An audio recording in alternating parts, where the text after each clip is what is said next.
With Hashem's help, we are starting Seder Nashim, that starts with Masechtas Yevamos. A few very important introductory marks. First of all, the reason why Seder Nashim begins with Masechtas Yevamos, if we remember, Tosfos at the end of Moed Katan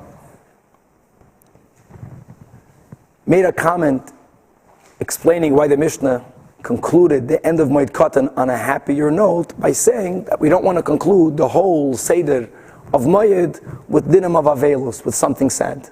In other words, Tosfos's order of Mishnayos, of Shas, was that Moed Katan was the last Masechta in Seder Moed, and the comparison, the connection between Dinei Avelus and Yevamos are very similar. There's a concept of Samchinan, Paronusa lo Paronusa. Moed Katan ends with laws of mourning. As we'll explain in a moment, the dinim of a Yevama is connected to the passing of a husband, right? To a passing away. So passing away Avelus, so that's the connection. The Rambam, however, had another Seder, and we adopted the Rambam Seder, that Chagiga is the final Masechta in Seder Moed. So now the question is, why do you begin the Seder of Nashim with the dinim of Yevamos? So there are many approaches. There's one approach that says that, as we'll learn in a moment, there are 21 arroyos. The word arroyos means relationships between men and women that are prohibited because of a certain kinship, because of a certain closeness in relation, independent of the marriage between that man and that woman, like a man with his daughter, a man with his sister, a man with his mother. These 21 prohibitions carry with them the penalty of kares. Some of them, in addition to kares, carry with them a capital punishment, sometimes of stoning, sometimes of burning. But any time there's a relationship upon which there's a punishment of kares, that relationship, that prohibited relationship, is called arroyos in plural, or erva in particular. So there are 21 of them mentioned in Chumash Vayikra. And there are going to be 15 of them that will be brought up here in the beginning of Masechtas Yevamos. So when it comes to Nashim, you have to know who you could or cannot marry. So by starting and learning about 15 of the 21 arayas, it already clarifies who you cannot marry. So that's like a negative reason. There are other reasons. There's another reason that not connected to Chagiga. This is just why we are starting Nashim with Yevamos. There's another explanation that the concept of Yibum, we'll explain that in a moment, is a concept that's mentioned in Chumash Bereshis. Yehuda, Tamar, Eran, Oinan, it surrounds the law of Yibum. So therefore, since it's something that's mentioned earlier on in the Chumash, we want to mention earlier on in the oral Torah. And finally, before we get into a certain Hasidic thought, many of the Rishonim point out the following: that when it comes to marriage, in as much as the mitzvah of marriage is obviously both on men and on women, but what we call the mitzvah rabbah of Pru'aravu, the greatest mitzvah of procreating, that mitzvah or that obligation is only on men. That woman, like the Ran says, when they get married and they have children, they participate in the mitzvah, they get the mitzvah, but they're not obligated in Pru'aravu. Pru'aravu generally is a mitzvah only on the man. Well, there's one exception. Whenever there's going to be a setting of Yibum, as we'll see in a moment, whenever Yibum comes up, the mitzvah isn't only on the man to be miyabin the woman, the mitzvah is for the woman to be miyabin the man. There she has a positive obligation mitzvah to get married. So they wanted to start the Seder of Nashim by speaking about a mitzvah that is equal both on man and on woman, and how befitting if the whole Seder is Seder Nashim. Now, I was reading from the Eitz Chaim on Parshas, connected to the Zohar on Parshas Mishpatim, that speaks about Yibum, and I'm just lahoir, it could be, and it's a big could be, that there's a connection between Chagiga and Yevamos. If we remember that in Chagiga, during the Sugya of Ein Darshan, I think it wasn't Daf, Tez, Vav, Amid Beis, the Gemara mentioned that Rav Yehuda, that Shmuel saw Rav Yehuda leaning against the doorway, and he was crying.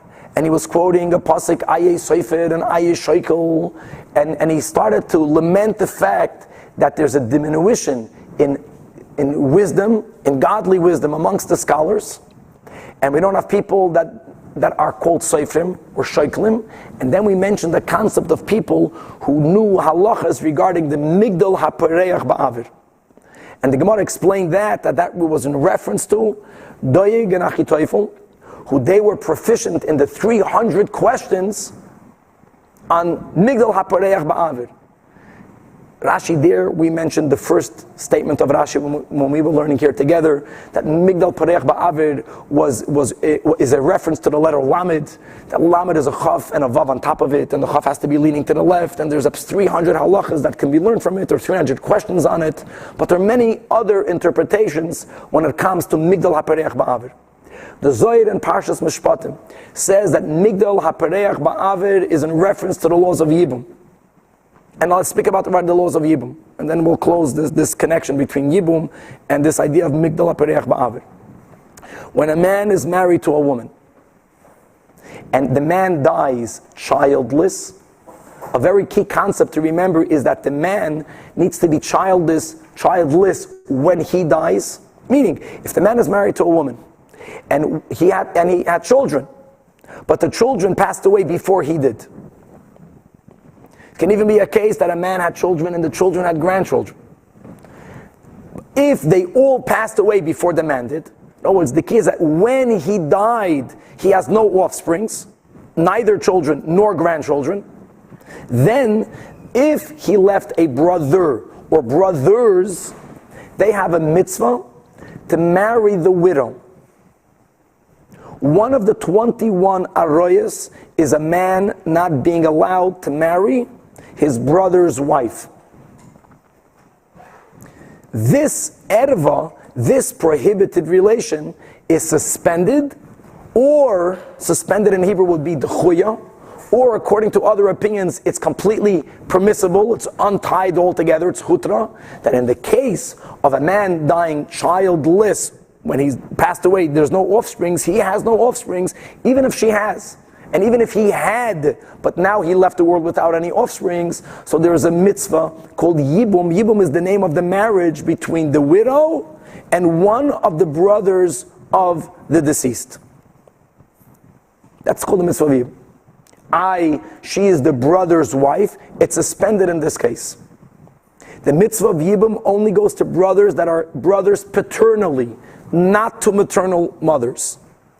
Don't forget, the prohibition of not being allowed to marry one's brother's wife is both on a paternal brother and also on a maternal brother. But the exemption, and not only the exemption, but the mitzvah of Yibum that supersedes the erva of Eishes Ach, goes only on a paternal brother. Now, before the Torah was given, the mitzvah of Yibum was also a mitzvah on any relative of the deceased man, including his father. In other words, there was a concept of a father having the obligation, the mitzvah of Yibum, with the daughter-in-law. And that was the case indeed of Yehuda and Tamar. And he married her. The marriage is called a Yibum marriage. And the ancestors of Mashiach, of David HaMelech, came from such a relationship. So the Zohar quotes a elder person, a Sava. So the Sava of Mishpatim is saying the following, that whenever a man marries a woman, the first relation a man has with that woman, for the first time, a certain ruach of the man goes into her and it never leaves her. And if the man passes away, in most cases, that ruach will never leave her. And therefore the Zohar explains that if another man marries her, he's playing with fire. Because it's very likely that he will die. Because the spirit of the first man that is in her will fight against the new husband until he'll kill her. He'll kill the new husband. There's one exception. The exception is, we know that there's a concept called a soulmate, the real zivuk, the real bashert, that it's possible that the first marriage is not the real bashert. If the second husband is the real soulmate, then the ruach of the first husband will be unable to harm the second husband. But people who get married don't know if that's my real bashert or not. So you're playing with fire. And that's how the Zohar explains the rule, the din of a isha katlanis, that if a woman was widowed twice, then no one is allowed to marry her a third time. Even though normally you need to have you need to have a repetition of 3 for something to be established. Chazaka normally is by 3. Here the Zohar says it's not a chazaka of 2. It's only of 1. The fact that the second husband died, that proves that the first shidduch was the real zivug rishon. That was the real basher. The zivug rishon was the basher. It was a soulmate, and the spirit of the first husband is in her, and he's going to expel anyone else. So are you saying the only reason why a woman can ever remarry is because maybe that first one wasn't the basher? The only reason why a woman could remarry was because maybe the first one was not the basher. The Zohar says that. But you knew factually the first one. You would never know. The Zohar says no one knows. You know when you know. There be a lot of remarriages. No. Yeah. And even if he doesn't die, there'll be a lot of challenges. The first one is there making trouble. Says the Zohar that there's one exception. The exception is when it comes to Yibum. That whenever there's a case of Yibum, when a man passes away childless, even if the first husband was the soulmate, in all cases, the second marriage actually brings peace to the soul of the first. Because that's how it works. I don't know. That's a good question. There's Kabbalah stuff. So the question that Doeg and Adoimi were asking regarding the Migdal HaPerech Ba'aver, the Zohar says, is the spirit of the first husband. And the reason why Doeg and Achitophel had all these questions was because really, with their wisdom, that they were using Shaloi Lishma, they were using their Chachma Hasatayra for non-kosher reasons, they were trying to arouse a suspicion in the purity of King David and our Mashiach. Because he was born out of the marriage of Yehuda and Tamar. And Shlomo HaMelech, who entered that world of the 300 or 400 questions and responded them, really brought a clarification that whatever Yehuda did was a proper Yibum, and therefore there was no chaos inside Tamar, and therefore the Peretz, which is the grandfather of Mashiach, was born into a very healthy spiritual marriage and setting. So maybe that's the connection between Yevamos and Chagiga. And now let's just get another few terms before we go on into the Mishnah. So the word Yibum is the name of the conjugal act. That's the word in English. No, it's the conjugal act. When there is a mitzvah of Yibum, mid'oraisa, you don't do Kiddushin, there's no ring, there's no chuppah. The way one of the brothers, or the only brother, will consummate the mitzvah of Yibum is by doing the act of Yibum, by living with her. The word Yavam is the name given to the paternal brother. The name Yevama is the name given to the widow. Now, what happens if they don't want to do the act of Yibum? So there's a solution. Why do we need a solution? Because before they do the act of Yibum, there's something called Zika. Zika is an important word here. It means a attachment. There is an automatic attachment between the paternal brother, or between the paternal brothers and the widow. Normally, when there's an attachment between a man and a woman, that attachment can only be broken in one of 2 ways: either by the death of one of the spouses, or by a bill of divorce called a get. But when it comes to a Yibum scenario, there is a zika, there is an attachment. That attachment has to be consummated through the act of Yibum, or it can be broken through an act of chalitza. The word chalitza literally means removing a shoe. There was a ceremony in which the woman removes a special shoe that's put on the foot of the brother, and she says certain verses of the Torah, and she spits in front of him on the ground, and we'll learn about that later. So the act of removing the shoe in Hebrew is called chalitza. A woman who underwent that act is called a woman who is a chalutza. Again, the word erva means a woman forbidden because of a certain kinship. The word tzara is a word used for a co-wife. By Torah law, a man is allowed to marry more than one wife. For Ashkenazim, the Rabbeinu Gershon, the Moed HaGoyla, around 1,000 years ago, made a chedim on Ashkenazic Jews, prohibiting them of marrying more than one wife. And most Ashkenazic Jews took upon themselves a minig, as it says in the beginning of Yeridea, not to marry more than one wife. So either it is a chedim or it is a minig. Today we don't have co-wives, but times in the Mishnah, people had co-wives, and the co-wife is called etzara. The word tzara comes from the word tsar. One woman, one co-wife makes the other one feel uncomfortable, because one is really intruding on the privacy of the other. but we'll use the word co-wife. And the final word we're going to just give as an intro is a word called maimar, or ma'amar, even though by Torah law, whenever there's a scenario of a yibum, right? You have a widow, and the husband, the deceased, had no children while he died, and there is a brother or brothers, and there's a mitzvah to do yibum, to do the act of living together. The rabbis said that it's inappropriate to right away do yibum. You have to do some type of pre-yibum action, very much in a normal Torah marriage, before the chuppah, before the nesuin, there's a kedushin. So there's something called maimer, we'll get to that later, which is a rabbinic pre-yibum, something that has to happen between the widow and one of the brothers of the deceased. Now, what does the Mishnah tell you? The Mishnah is really very simple. The cases have to be spoken out. I would like to just ask everyone to share copies.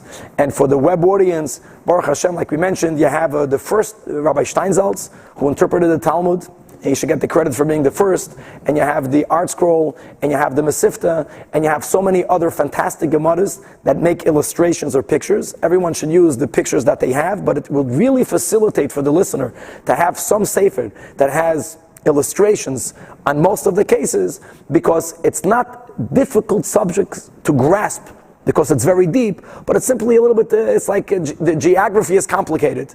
And when you have a picture, you'll be able to go through the Mishnah a lot quicker. The concept is very simple. When do we say there's a mitzvah of yibum?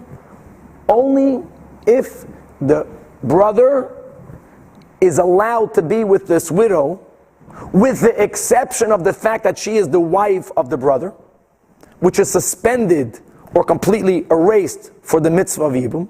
But if she has another prohibition on her, if there's another one of the ervis on this woman, which will prohibit her of marrying the brother, then yibum is actually prohibited, therefore not needed. And whenever yibum is not needed, chalitza is not needed. I'll give right away one example. A man is allowed to marry his niece. Actually, we'll learn this later, and say the Nashim, maybe in the Mesechtes Ksubas, that there used to be a mitzvah. There's really a mitzvah on a man to marry his relative. The closest relative that a man is allowed to marry is his niece. And as Rashi says over there, that there's a mitzvah for a man and a woman to love each other. And there's a natural love between a man and his sister, a man and his brother, and that love goes to their children. So if a man marries his niece, there's already an inborn love, which is a good thing to have in a marriage, a mitzvah to have in a marriage. So let's say a man marries his niece, let's say Reuven and Shimon. That will be the words we're using the whole time. So Reuven marries Shimon's daughter. And if Reuven passes away childless, so his wife is his brother's daughter. Reuven cannot marry his daughter. Now, Reuven can never marry his Shimon cannot marry his daughter. Shimon can never marry his brother's wife. But that's the only erva that is not only, that is suspended, that becomes permissible in the case of yibum, but only that erva, not the erva of a man marrying his daughter.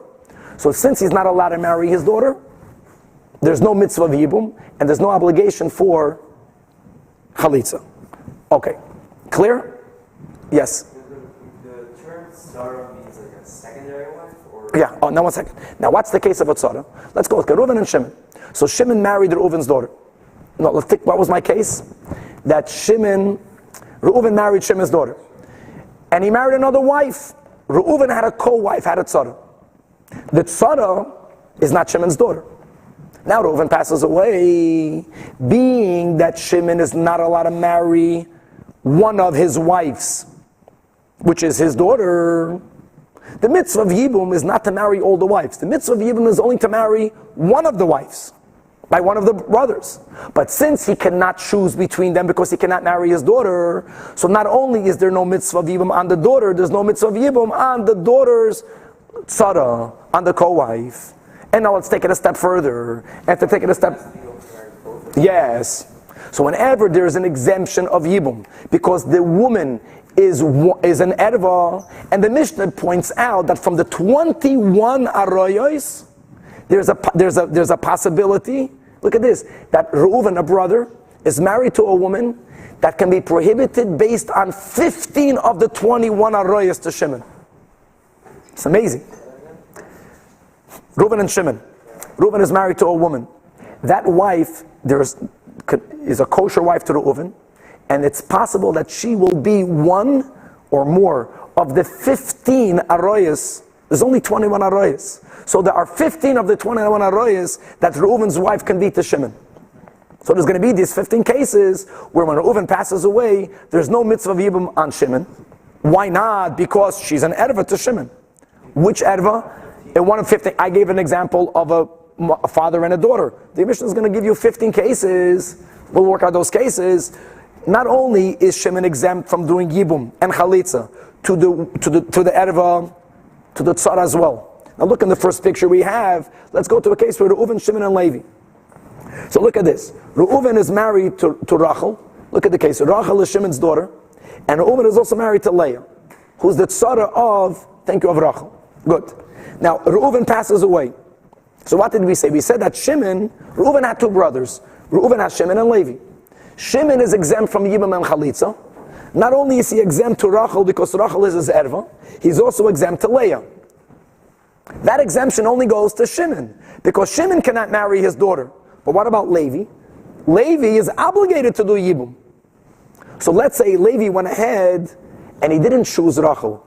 Levi chose Leah, who's already not related to Shimon. No, Leah. Yeah, sorry. To the tzara. Now, Levi was already married to Miriam. Now Levi passed away. So now we're saying that Shimon, who's now the only brother, is exempt from Yibam and Chalitza, not only on Leah, but even on Miriam. Because Miriam is the co-wife to the co-wife of an erva. And if there would have been a brother Yehuda, and Yehuda would have done Yibum to Miriam, and Yehuda would have had another woman called Chana, and forever. In other words, this exemption of Yibum and Chalitza goes forever. Let's read the Mishnah. Chamesh esrei nashim. There are 15 scenarios of marriage of women that if there is a case of Yibum, that woman that was kosherly married to one brother will be prohibitedly married to the survivor brother. She will not only be exempt herself, but poitrois soroseyan, she will also exempt her co-wife. And not only the co-wife itself, but as we explained, v'tzaras soroseyan, and the co-wife to the co-wife, both from Chalitza and from Yibum. And atzoif ha'olam, and go on, go to Yehuda, go to Yisachar, go to Zevulun, and so on and so forth. Now the Mishnah is going to count the 15 cases. Ve'elohein. So now the Mishnah goes and counts the 15 cases. Ve'elohein. The first case will be bitai, that if a person is going to be now connected through Zika with his own daughter. So for example, like we mentioned before, Reuven and Shimon. Reuven married Shimon's daughter. And to clarify, as the Rishonim point out, there are two separate arroyos.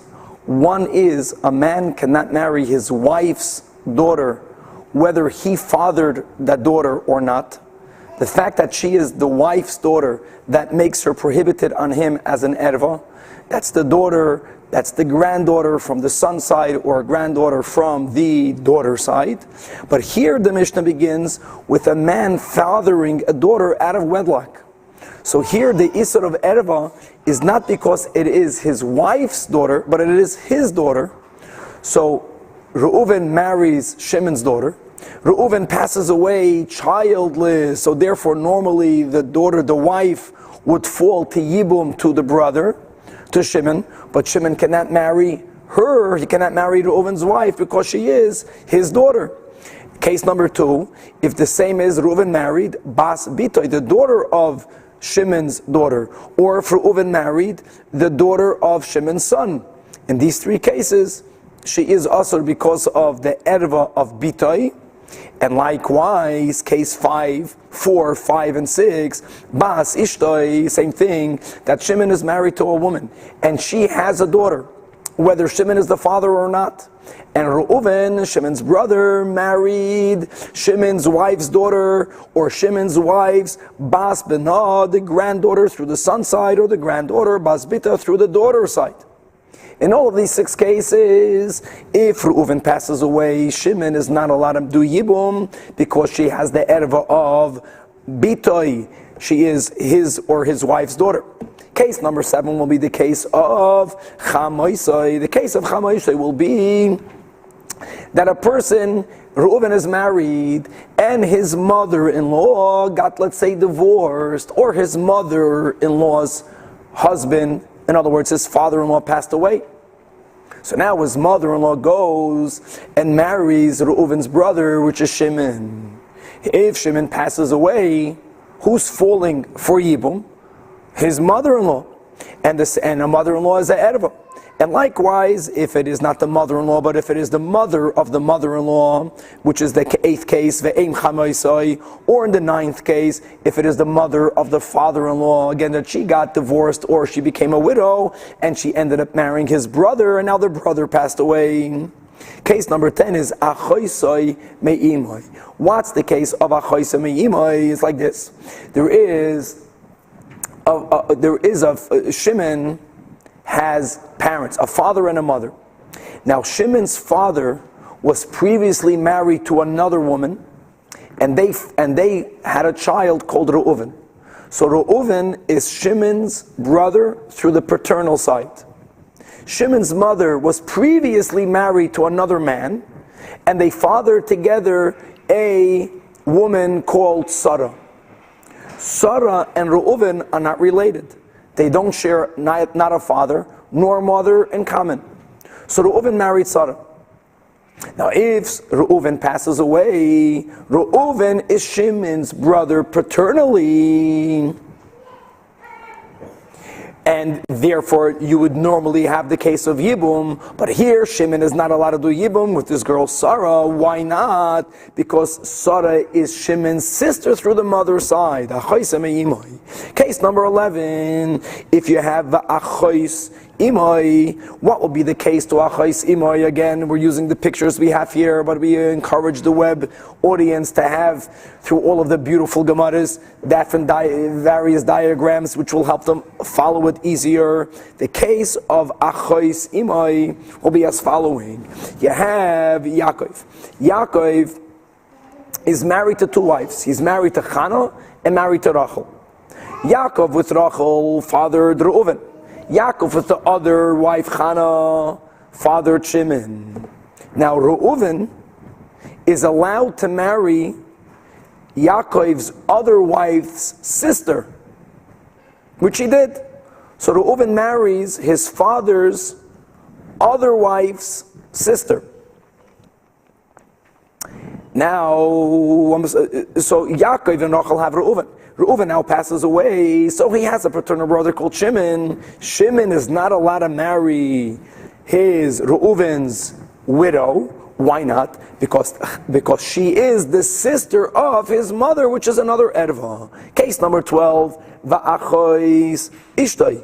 Very simple. A man is not allowed to marry his wife's sister. It's interesting that this erva is only prohibited as long as his wife is alive. In other words, Reuven marries a woman. Reuven marries Leah. Whether he's still married to Leah, whether he divorced Leah, as long as Leah is still alive, Reuven is not allowed to marry Rachel. So here there'll be a case that 2 brothers marry 2 sisters, and his one brother passes away childless, Reuven and Shimon. So let's say Reuven passed away, Shimon cannot marry Reuven's wife because she also happens to be his wife's sister. Case number 13, Ve'eshes Achiv Me'imai. What's the case of the 13th case of Eshes Achiv Me'imai? This is a fantastic case. Let's go like this. Again, Shimon has a father who was married previously to another woman, and his father had a child, Reuven. Shimon's mother was previously married to another man, and they fathered a son called Levi. And then his father and the mother got married, and they had a son, Shimon. Now, Shimon has 2 brothers. He has a brother, Reuven, who is his paternal brother, and Shimon now has a brother, Levi, who is his maternal brother. Now, his brother, Levi, married a woman called Sarah. And don't forget that being that Levi is Shimon's maternal brother, the mitzvah of Yibum does not apply in such a case, Yibum is only when we have a paternal brother. So Levi marries Sarah. Whether Levi divorced her, whether Levi passed away, Reuven goes ahead now and Reuven marries this Sarah. And he was allowed to do that. It's not his brother's wife at all because they're not related. And now Reuven passed away and he has a paternal brother Shimon. Mitzad, the isur of marrying your paternal brother's wife, that ever goes away because there's a mitzvah of Yibum that suspends it or completely takes it away. However, before Sarah was his brother, his paternal brother's wife, before that Sarah was his maternal brother's wife. And the prohibition of marrying your brother's wife, as we mentioned before, is both a paternal brother and a maternal brother. And this maternal mother's prohibition doesn't go away because of Yibum, because there is no mitzvah of Yibum when it comes to one's brother from the mother's side's wife. So Sarah now is the erva on Shimon. And turning the page, now we're learning to the 14th case. Ve'eshes achiv shaloi haya ba'ilame. This case is as follows. The whole mitzvah of Yibum is only applicable when the brother who passed away, while he passed away, had no children, and he then had living brothers or a living brother. The living brother or one of the living brothers has the mitzvah of marrying the widow of their brother's wife. However, let's go to Reuven, Shimon, and Levi. Reuven is married to a woman, and Reuven passed away childless. While Reuven passed away, Reuven then only had one brother, Shimon. At that time, Levi wasn't yet born. After Reuven passed away, then another brother came into the world, Levi. Now here's the case. Shimon, who was alive when Reuven passed away, Shimon married the wife of Reuven.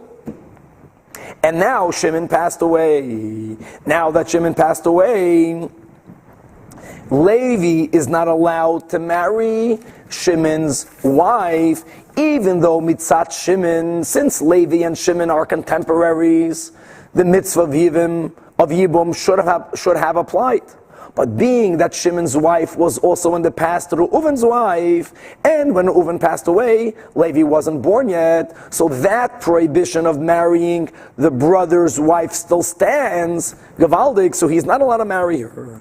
And the final case, Kalosai, is a simple case of a person who might have a daughter-in-law falling to him for Yibum. So let's say you have Reuven and Shimon are brothers, paternal brothers. Shimon has a son, and Shimon's son married Rachel. And again, Shimon's son either passed away, or Shimon's son divorced her. Went ahead, Reuven, Shimon's brother, and married this Rachel. Now if Reuven passes away childless, so even though Rachel is his brother's wife, in the past Rachel was Shimon's daughter-in-law. So the Mishnah enumerated 15 cases from the 21 arroyos, cases in which a person's brother, totally in a kosher way, was married, but if they pass away childless, if the living brother were to go ahead and to do the mitzvah of Yibum with the widow, that woman is prohibited on him in one of the above 15 cases. So now the Mishnah talks out, Harei Elu, in all of these cases. Not only is there no obligation, and therefore when there's no obligation of Yibum, there's also no obligation of Chalitza on the erva herself, but as we mentioned before, Poitrois Tzarasehem, they also exempt their co-wives, and like the first case we mentioned, the Tzarais Tzarasehem, and their co-wives, Reuven, Shimon, Levi, and Yehuda, and as long as any of the women that are now ready to make Yibum, if they were a co-wife of another co-wife that eventually was a co-wife to an erva, they are all exempt both from Chalitza and from Yibum at Soif Ha'olam. Now the Mishnah continues, Kulam, and in all of these cases that we mentioned, that being that one wife was a erva, so not only is she exempt, but all of the other co-wives are exempt. That is only true if the erva herself was alive while her husband passed away. However, if the Erva herself passed away before the husband passed away, so let's use always as an example the first case of Reuven and Shimon, and Reuven marries Shimon's daughter. And Reuven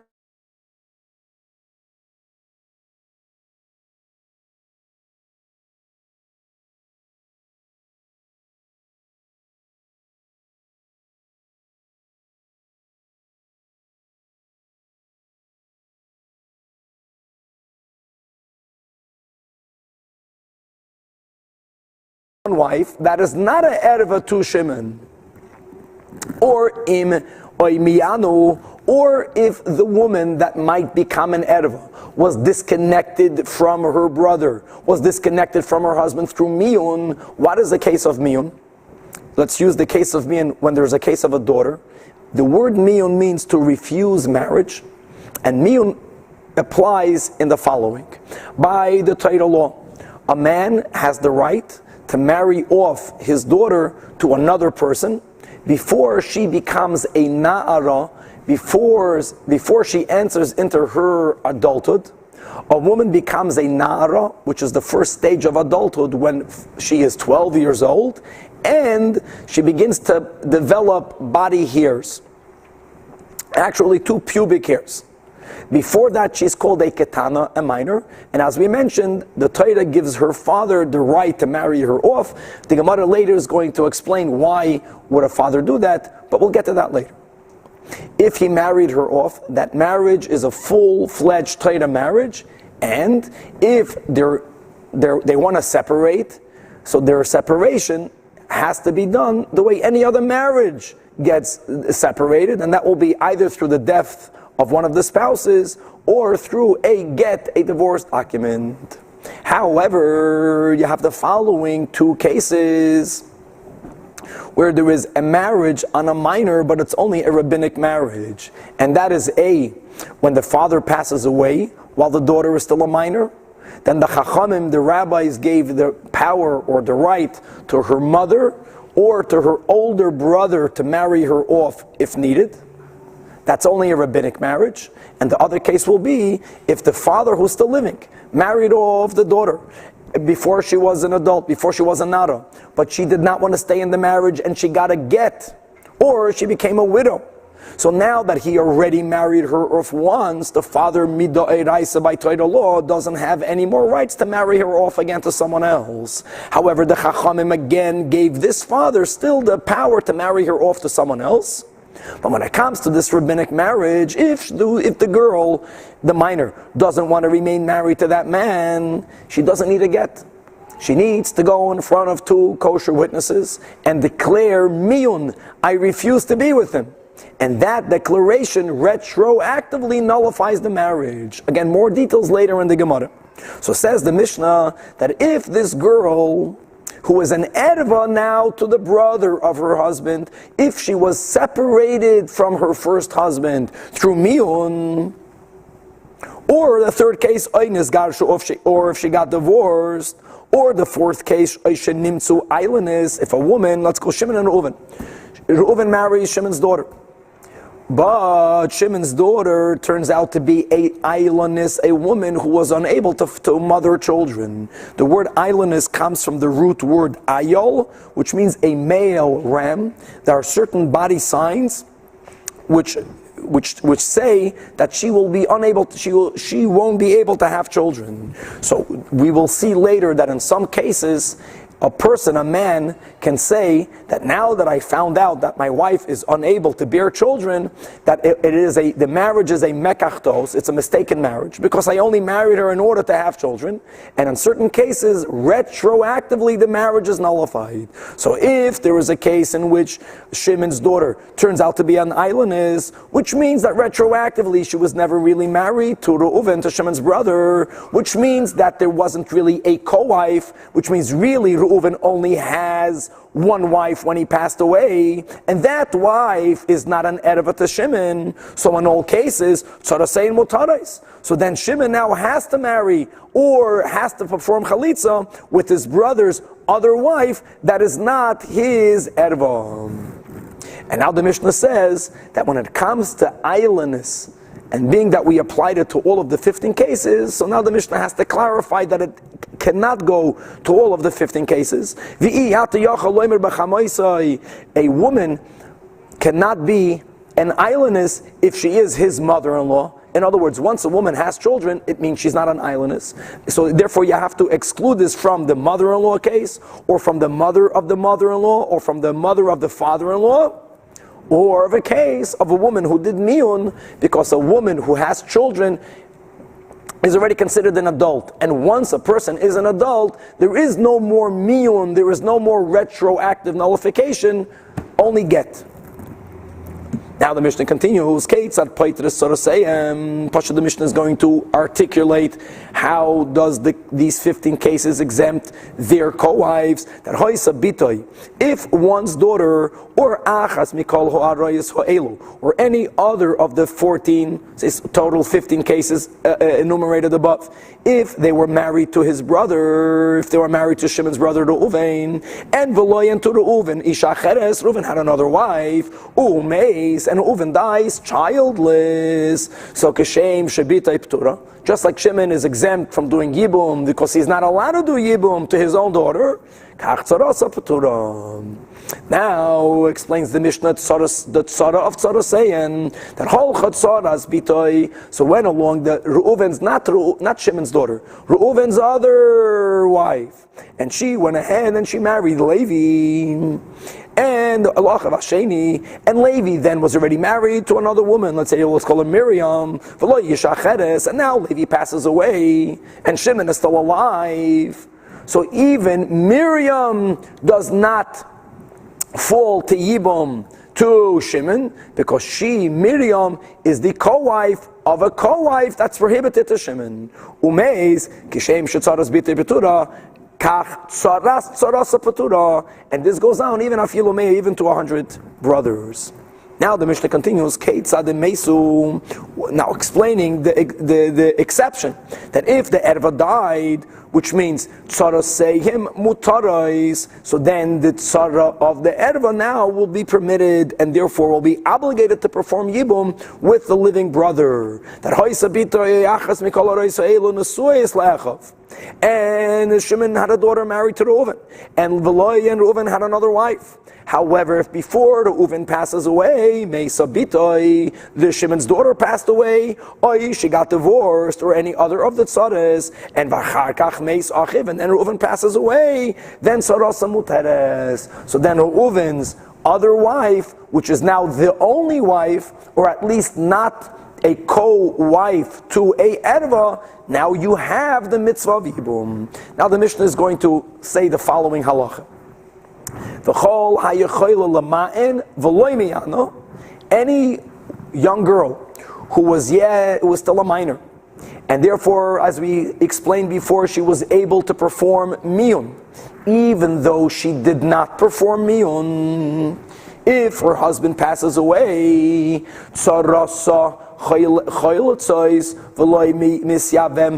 her co-wife can only perform chalitza with the living brother and not yibum. So let's go back to our case. Reuven and Shimon. Reuven married Shimon's daughter.